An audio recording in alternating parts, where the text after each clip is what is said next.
I'd love to say that Sidney Crosby and Connor McDavid are the two biggest names in hockey. I don't really believe that they are. Good morning to you. Good Thursday morning. I'm Dejan Kovacevic of DK Pittsburgh Sports, and this is Daily Shot of Penguins. It comes your way bright and early every weekday. If you're into football and or baseball, I also offer daily shots of Steelers and Pirates where you found this. Hear me out, because I'm not taking a shot at McDavid here at all. This is the most talented, most dynamic, most explosive player in the league, and I can't imagine that there's any real debate or even discussion to be had on that. But you'll note that the terminology that I used was names. And the two biggest names in hockey are without a doubt the same two names they've been for a couple decades now, and that's Sid and Alexander Ovechkin.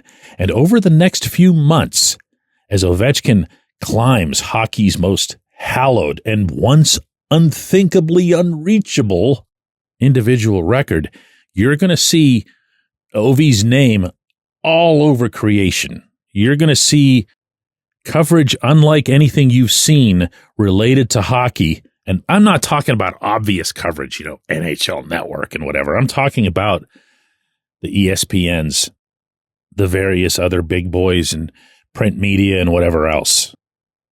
And everywhere he goes, once he gets to the final, 3 or 4 goals, and Wayne Gretzky's accompanying him everywhere, which you'd better believe he'll do, and every shot becomes an edge of your seat thing, we will all be reminded of who the other biggest name in hockey is.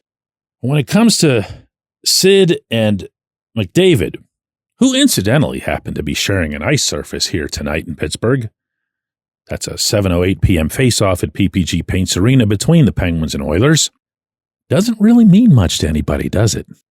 Maybe the first couple of times because McDavid was so young and so exciting, so the next one.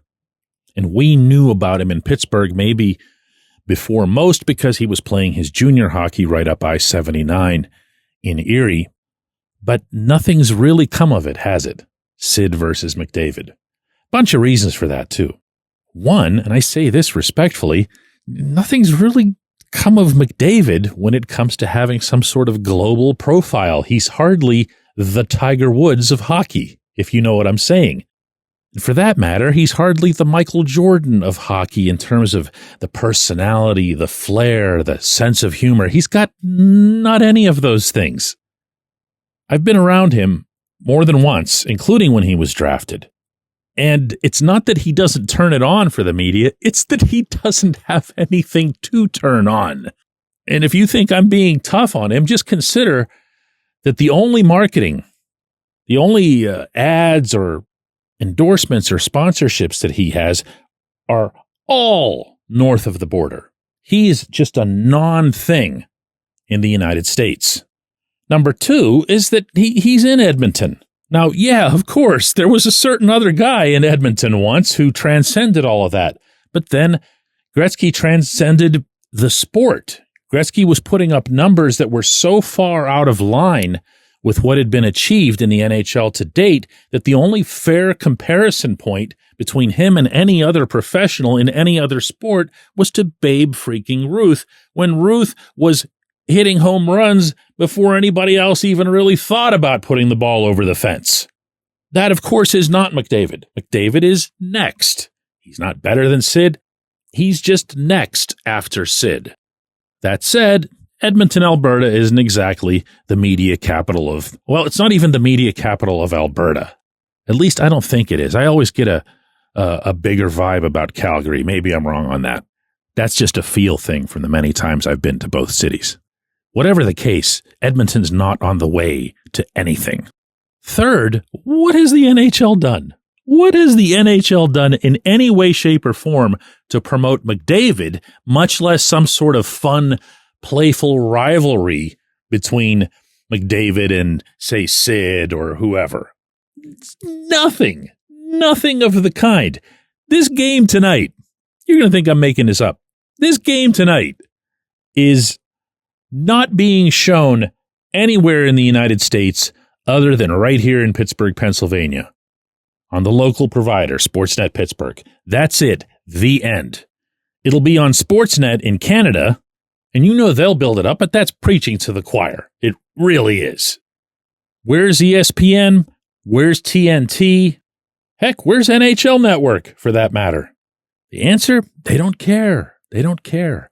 They see the size of a market, and they tell themselves, well, if we only would have a big city like, say, Chicago in the Winter Classic every single year, we would get great ratings for that. No. Okay, for those who haven't heard, the Winter Classic last week in Wrigley Field was the lowest rated ever. Why? Because the Blackhawks stink. They stink year after year after year. That doesn't seem to penetrate the craniums of anybody at NHL headquarters in New York, because all they think about is, well, if you show a team that's in a big population base, that big population base is going to tune in. And they didn't tune in. Partly because of, from what I read, there was some college football game. I have no idea what it was, but it was of interest to people in Chicago. So that hurt the audience. And also, the Blackhawks stink. And the Blues, the other team that was in it, don't really have anybody who'd be any kind of draw. And they think so small, the NHL. Sports have always been about personalities. Except to these people who didn't even know what to do with the greatest player who ever lived when he was playing here in Pittsburgh. So to them, this is just another game, you know? Edmonton versus Pittsburgh. And the ratings that you get out of Canada don't count toward your US Nielsen's, so heck with all of that. They'll be rushing back here the next time the Rangers are in town. When we come back, J1Q.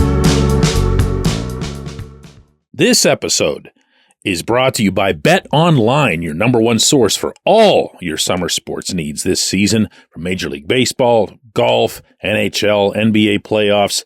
Get the latest odds and lines, including all team matchups, player props, odds on just about everything that's out there.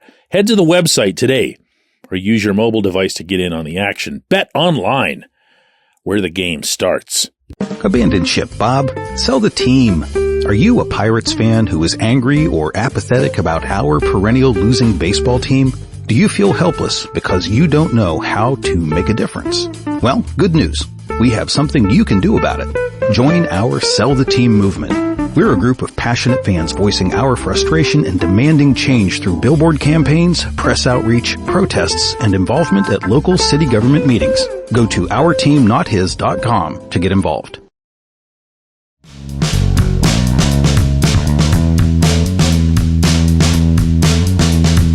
Today's J1Q comes from Bob, who says, DK, it's January and it's time for the trade vultures to start picking our team apart.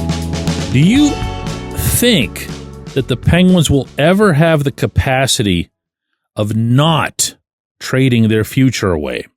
Nobody wants what we don't like. I hate the excuse of trading a guy with 1 year left and the Penguins justifying it by saying, well, we wouldn't be able to sign him. To me, a trade means a loss of talent rather than a gain in talent. All of it's just a salary dump. True hockey deals are rare. Bob, you can't imagine the extent to which I'm torn on this issue. And even then, I don't know that I'd have a hypothetical answer for a hypothetical scenario as it relates to where the Penguins should be right now, where Kyle Dubas should be right now as it relates to potential trades.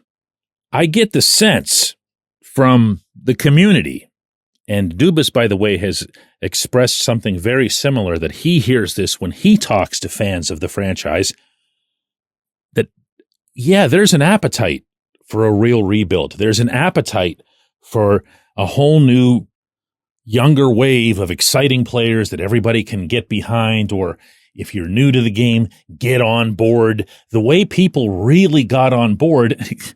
Okay, so this was easy, but with Sidney Crosby, Evgeny Malkin, Marc-Andre Fleury, Jordan Staal, Brooks Orpik, eventually Chris Letang, that was kind of an easy group to love, okay?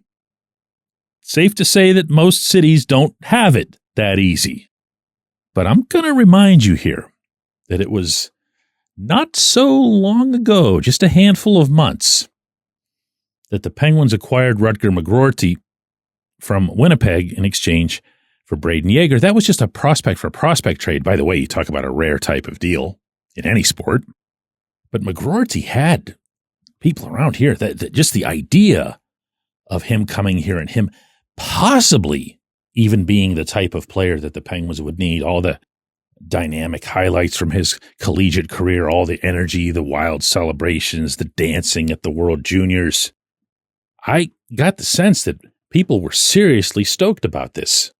And I can only imagine what that'll be if McGroarty gets back to Pittsburgh and starts producing here the way he's starting to. Down there, had a couple goals in a game the other night. But this, Bob, isn't that. This isn't anywhere near that kind of stage.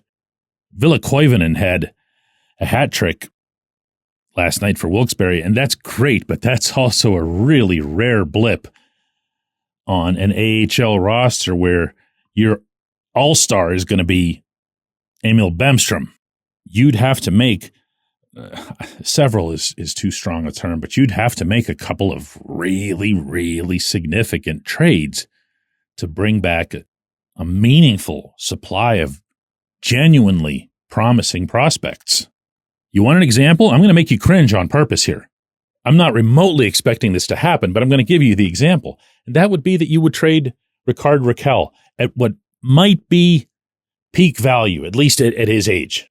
A 20-goal guy who's killing it all over the ice, who can play right or left wing, great DNA, great character, and best of all, he's signed for an additional 3 years at a fairly reasonable cost of $5 million. You could get a lot for that player. All right, you done cringing? Okay, again, I don't think they're going to trade him. But to a player that more fits the description that you put forth in your question, that's Marcus Pettersson. He's up after this season. He and the Penguins have had no talks, to my knowledge to date, on an extension.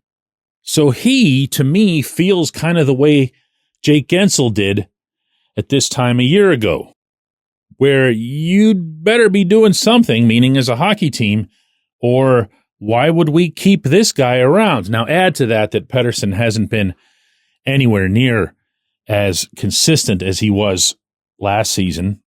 Didn't have a great game against Columbus the other night either, by the way. And maybe he's that guy. But we can't even dig too deeply into that, Bob, because we're, look at the Eastern Conference standings. Who's going to be ruling anybody out? And then even within that, if you're Dubas, do you want to just finish 7th or 8th in a lousy year for the conference? Or do you want to make that the priority over bringing in somebody for Pettersson as a rental?